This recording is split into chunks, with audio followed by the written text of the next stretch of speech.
স্বামীর দেয়া মাত্র ১ বিঘা জমিতে ফুল চাষ করে এখন সফল নাসরিন নাহার আশা। এনজিওর চাকরি ছেড়ে ফুল চাষ করে লাখ লাখ টাকা আয় করছেন তিনি। আমি একটা এনজিওতে চাকরি করতাম। স্বামীর ২০ শতক জমি ছিল, জমিটা আমি ওনার কাছে চাই। তার উৎসাহে আসলে আমার এই ফুল চাষের সাথে আসা। ফুল থেকে প্রায় ৪ লাখ টাকা মতো আয় করি। আশার বাগানে চাষ হচ্ছে লাল হলুদ বিভিন্ন বর্ণের ফুল। নানা রঙের রঙিন তার শখের বাগান।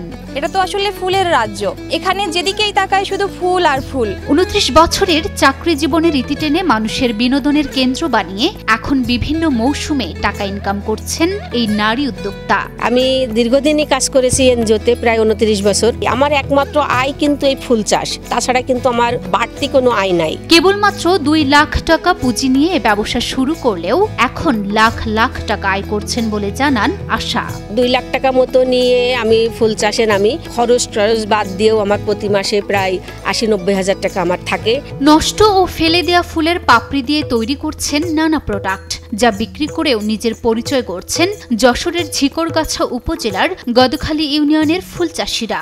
যে সকল ফুলগুলো ফেলে দেওয়া হয় বা নষ্ট হয়ে যায়, সেই নষ্ট ফুল থেকেই আমি ফুলের বিভিন্ন ধরনের পণ্য উৎপাদন করতেছি। ফুলের পাপড়ি দিয়ে এখন আমরা অনেক প্রোডাক্ট তৈরি করতেছি। ২০০৭ সালে মাত্র ৫০০ চারা নিয়ে শুরু করেন ফুলের চাষ। নানা বাধা বিপত্তি পেরিয়ে এখন সফল তিনি। চাকরি ছেড়ে ২০০৭ সালে সর্বপ্রথম জারবেরা চাষ শুরু করি। সেটা হলো আমি মাত্র ৫০০ চারা দিয়ে শুরু করেছিলাম। আমার যাত্রা ফুল চাষের যাত্রা শুরু ২০০৭ সাল থেকে, এবং লিলিয়াম এবং জারবেরা দিয়ে। জারবেরা লিলিয়ামের পাশাপাশি আমি এই যে আমার চায়না গোলাপ দেখছেন, এই চায়না গোলাপ করি, আমি রজনীগন্ধা করি, এবং আমি এই ফুল চাষটা করে এখন মোটামুটি স্বাবলম্বী। ফুলকে সঙ্গী করে সংসারের হাল ধরেছেন আশা। পরিবারের থেকে শুরু করে আত্মীয়দের ভরণ পোষণও চালাচ্ছেন তিনি। স্বামীর কাছে হাত পেতে হবে যে আমার টাকা দাও আমি এ কিনবো, আমার টাকা দাও আমি ও কিনবো। আমার ছেলে দুটো মানুষ করেছি, আমার সংসার চলতেছে, আমার আত্মীয় স্বজন চলতেছে, সবকিছুই আমার এই ফুল চাষের উপরে। স্বাস্থ্যকর অল টাইম হানিকম, সব সময় অল টাইম হেলদি লাইফ। আশার বাগানে কাজ করছেন নারী পুরুষ উভয়ে। তার এখানে কাজ করে অনেকেই এখন স্বাবলম্বী। এই ফুল চাষটা আসলে এমন একটা মজার জিনিস, নারীরা খুবই আগ্রহের সাথে করতেছে। গোলাপ কাটছে, কেউ গাঁদা ফুল তুলছে, কেউ রজনী তুলছে, কেউ জারবেরা তুলছে। বছরের প্রতিটি মৌসুমকে টার্গেট করে ফুল গাছের অতিরিক্ত যত্ন নেন বলে জানান আশা।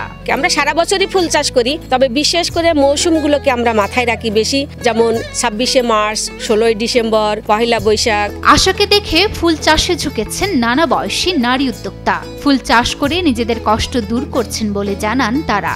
আমার দেখা দেখি এখানে আমাদের প্রায় ২০০ জন নারী আছে, যারা সবাই ফুল চাষের সাথে ওতপ্রোতভাবে জড়িত, এবং সব ধরনের ফুল চাষের সাথে তারা চলে আসতেছে। আমার কোনো ইনকাম ছিল না, আশা আপাত দেখে আগ্রহ যে আমরা একটু চাষবাস করি। এখন আলহামদুলিল্লাহ ভালো, এখন ওই ফুলের চাষ করে যা মোটামুটি চলে। তার দেখা দেখি আমি শিখলাম, আমার দেখা দেখি আরো একজন শিখলো। আমি বছরে ৭-৮ লাখ টাকা গোলাপ বেচা কেনা করতে পারি। এতেই আমার সংসার চলে যায়, আমার কারোর টাকা লাগে না, অভাব কষ্ট দূর করতে পারি এই গোলাপ বেচা টাকায়। আশার গড়ে তোলা ফুলের রাজ্য পরিণত হয়েছে পর্যটন কেন্দ্রে। বিভিন্ন তাজা ফুলের মৌ মৌ গন্ধে মুগ্ধ হতে ছুটে আসেন নানা পেশার মানুষ। ফুলের রাজ্যে সে হারিয়ে যান দর্শনার্থীরা। পানিসারা জোনটা একটা পর্যটন এলাকা হিসাবে গড়ে উঠেছে।